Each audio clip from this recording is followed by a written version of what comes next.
Et quand la tristesse arrive, je sais tu es là, toujours près de moi. Bon lundi, aujourd'hui c'est le 24 décembre. Là, c'est vrai, on y arrive. Je sais que ce soir, beaucoup de gens seront ensemble, tout en famille, pour célébrer cette belle naissance de celui qui est notre Sauveur. Et pour nous parler des Noëls d'antan, ça va sûrement me rappeler des souvenirs. Je vais rejoindre immédiatement notre ami Eddie Savoie. Cette émission vous est présentée par l'organisme catholique La Victoire de l'amour. Depuis toujours, l'être humain cherche le chemin qui mène au vrai bonheur. Pourtant, encore aujourd'hui, notre monde se meurt d'un manque d'amour. Il y a plus de 2000 ans, un homme du nom de Jésus de Nazareth est venu bouleverser le monde, et ce, à tout jamais. Si tu acceptes le Christ dans ta vie, tu es condamné à être heureux.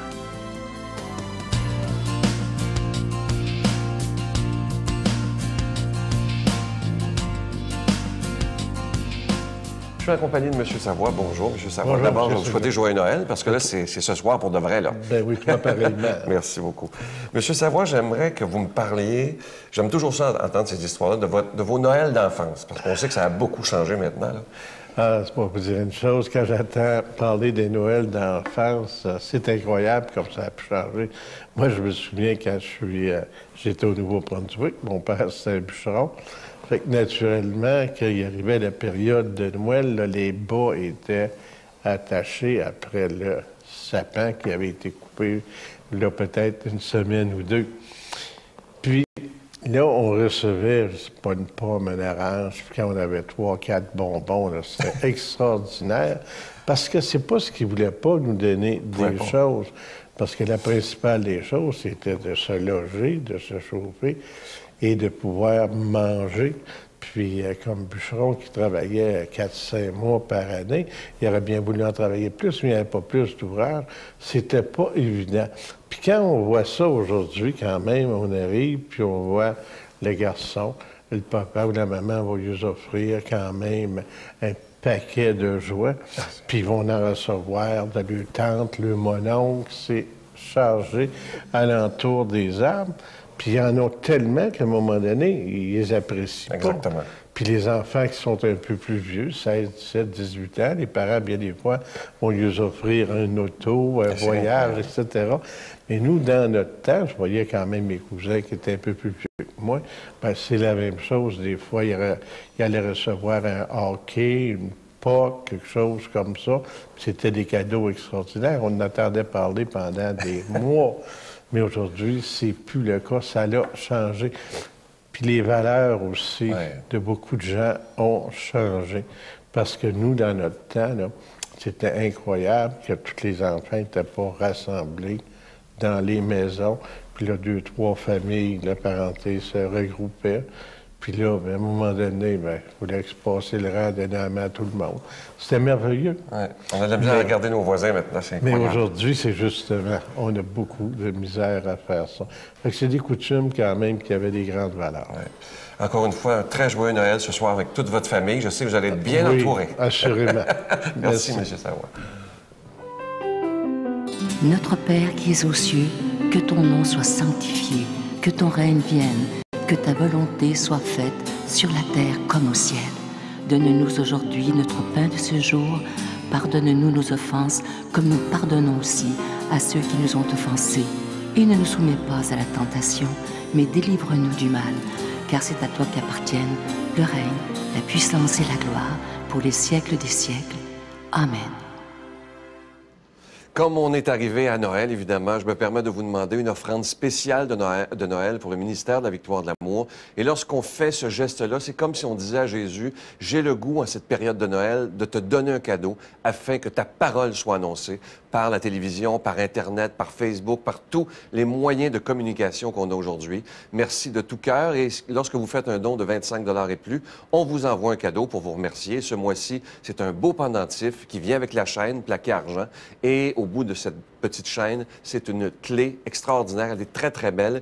Et ça représente simplement que c'est Jésus qui a la clé de notre cœur et qu'on lui donne totalement. Alors, c'est avec un don de 25 et si vous en voulez 2, c'est avec un don de 40 Merci de tout mon cœur de cette offrande spéciale de Noël afin qu'on puisse continuer d'annoncer la parole de Dieu par la télévision. Je vous donne l'adresse. La Victoire de l'Amour, casier postal 120, succursale Boucherville à Boucherville, le J4B 5E6, je vous la redonne. La Victoire de l'Amour, casier postal 120, succursale Boucherville à Boucherville, le J4B 5E6, également par téléphone, par carte de crédit, dans le 514-523-4433, 523-4433, ou sans frais, le 1-888-811-9291, 1-888-811-9291, et aussi sur notre site Internet, le www.lavictoiredelamour.org. Je vous rappelle également qu'on vous envoie toujours un reçu pour fin d'impôt, et je veux prendre le temps de vous dire merci d'abord de votre prière, c'est vraiment ce qu'il y a de plus important, et merci aussi de tout cœur de donner des mains à la Providence. Merci.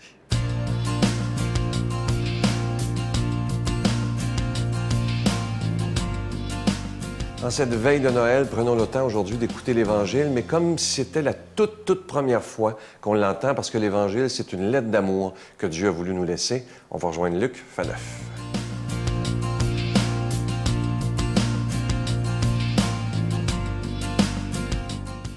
« 24 décembre, oui, Noël dans quelques heures. Hein? Sentez-vous battre comme ça votre cœur de petit enfant qui, il n'y a pas si longtemps, n'est-ce pas, comptait les heures hein, dans l'attente de ce déballage frénétique de cadeaux.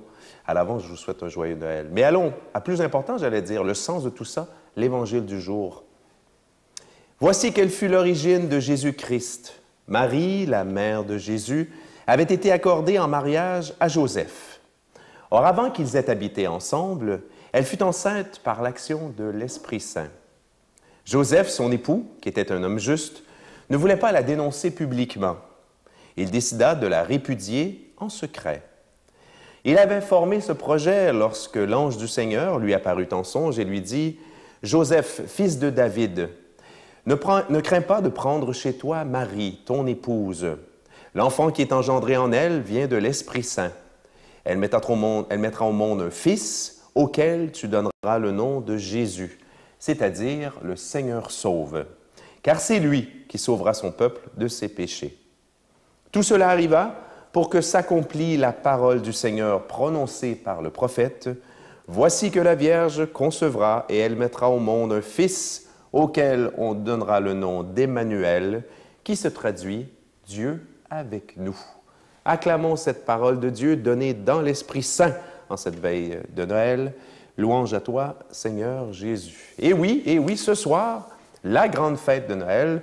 Donc, préparons-nous vraiment aujourd'hui, si c'est possible, hein, dans tous ces préparatifs, n'est-ce pas, pour les réveillons, réceptions et le reste, préparons notre cœur à, à le laisser habiter par Dieu, même au milieu de toute cette frénésie des tourtières et des petits gâteaux et des derniers achats, vraiment essayer de se mettre en esprit, hein, en contemplation dans notre cœur, essayer de suivre Marie et Joseph dans les dernières heures, hein, quand ils arrivent à Bethléem et qu'ils se cherchent comme ça une place. Donc, je pense que c'est vraiment possible. Je l'ai déjà essayé, puis cette année, je pense, en tout cas, je demande à Dieu hein, de nous aider à vivre ça intérieurement, de ne pas se laisser emporter par toute cette frénésie, puis d'avoir un regard intérieur sur les choses aujourd'hui. Donc, la semaine dernière, on avait entendu, n'est-ce pas, cette longue généalogie où, évidemment, Matthieu, en juif qu'il était, hein, qui écrivait pour les Juifs de Jérusalem, les Juifs convertis, voulait bien montrer que Jésus hein, s'inscrivait dans la lignée du grand roi David, que Jésus était vraiment le Messie, n'est-ce pas, qui avait été promis par Dieu depuis déjà des siècles et des siècles. Or, aujourd'hui, Jésus, on va passer de ses origines, je dirais, familiales, généalogiques, donc dans le très lointain, à ses origines toutes proches, avec un récit qu'on connaît bien, n'est-ce pas? Mais c'est important quand même, c'est pas rien, parce que le christianisme dit... voilà, Dieu est venu habiter parmi les hommes. C'est la dernière phrase aussi, Dieu avec nous. Mais le christianisme dit aussi, pensez-y, là, si cette histoire-là était toute inventée, j'allais dire des mensonges, faire venir Dieu dans le ventre d'une femme, ben moi, je ne suis pas sûr que j'aurais pris des petits parents normaux, n'est-ce pas?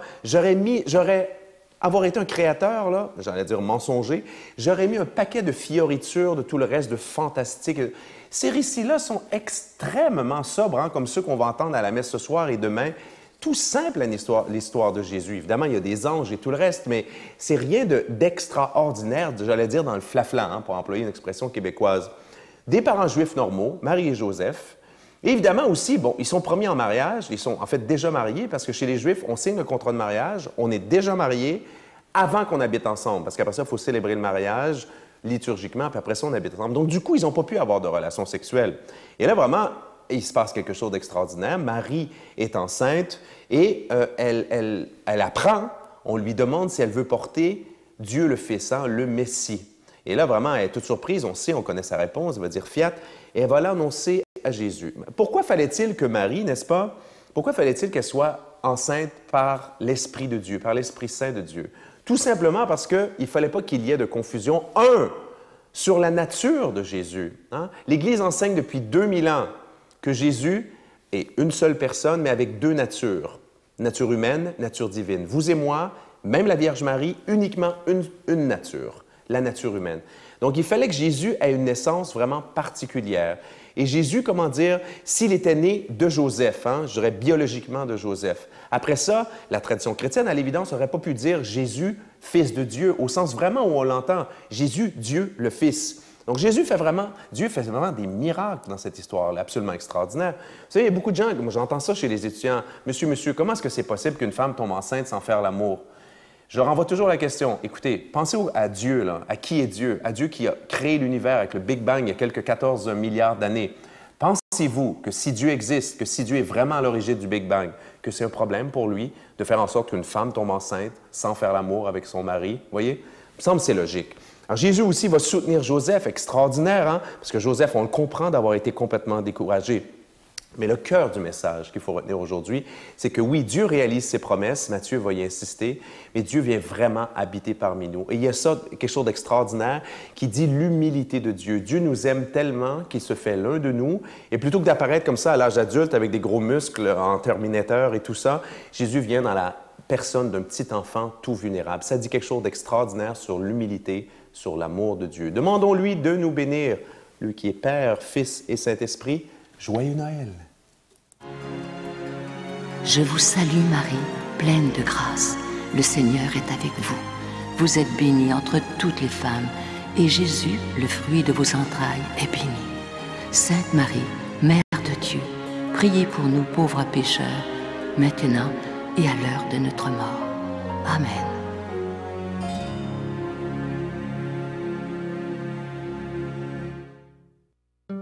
Dans le cadre de l'année de la foi, la Victoire de l'amour vous invite à son pèlerinage du 2 au 13 mai 2013. Nous irons ensemble à Paris, Versailles, Saint-Malo, le magnifique Mont-Saint-Michel, Chartres et Lourdes, en compagnie de Monseigneur Jacques Gaillot, Miguel Padilla et moi-même. Célébration eucharistique à tous les jours et enseignement. Réservez rapidement avec Voyage Intermission dans le 514-288-6077, 288-6077 ou sans frais, le 1-800-465-3255, 1-800-465-3255. Venez vivre des moments inoubliables en compagnie de celui qu'on appelle Monseigneur des Hôtes, Monseigneur Jacques Gaillot de Paris.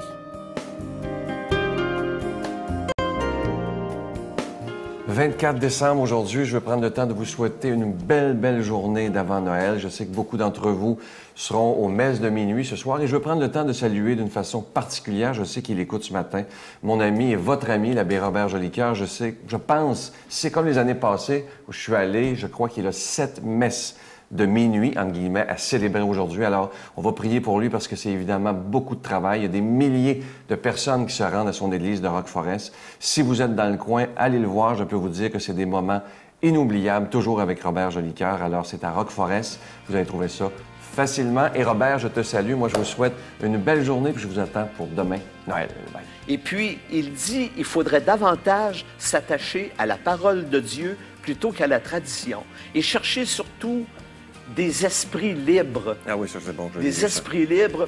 Et moi, j'ai toujours pensé que quand on n'est pas libre, on a peur. Quand on est libre, on fait peur. La Victoire de l'amour remercie de tout cœur les Résidences Soleil de leur accueil si chaleureux.